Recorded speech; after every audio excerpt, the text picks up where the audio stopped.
The growing housing affordability crisis requires a targeted government intervention in the area of high-density residential construction.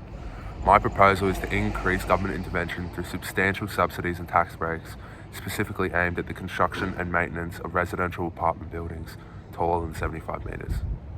This intervention focuses on urban areas where housing demand is most intense and where supply constraints push rents and home prices beyond the reach of many.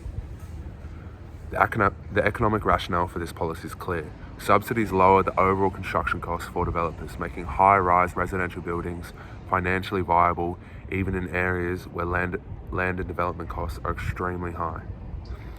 This directly incentivizes developers to build more housing in proximity to city centres where land values are much higher and development has traditionally been more limited. By offsetting these costs, the government can stimulate an increase in the supply of housing units, which in turn should ease the upwards pressure on rents caused by housing shortages. Tax breaks further enhance the attractiveness of such developments. Beyond construction, these breaks would be extended to the long-term maintenance of these buildings, ensuring that units remain affordable over time. Many affordable housing schemes fail due to rising maintenance costs, which eventually push up rents or deteriorate building quality. A tax incentive structure would mitigate this risk by reducing financial burden on building owners, ensuring that housing remains affordable and accessible to low to middle income residents for longer periods.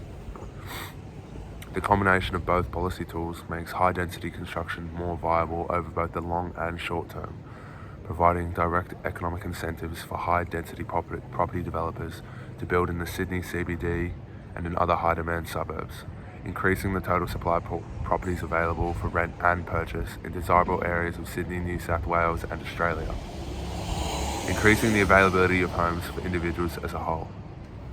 Evidence from international examples such as Tokyo demonstrates that encouraging high-density residential construction in urban centres through government intervention can successfully meet the growing demand for housing.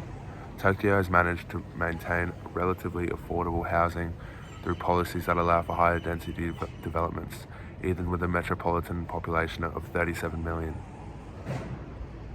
This approach prevents the sprawling development that drives up infrastructure costs and ensures that more people can live affordably in proximity to their workplaces. By increasing the supply of high-density housing in city centres, this policy balances public investment with private sector efficiency, creating a sustainable solution to affordable housing.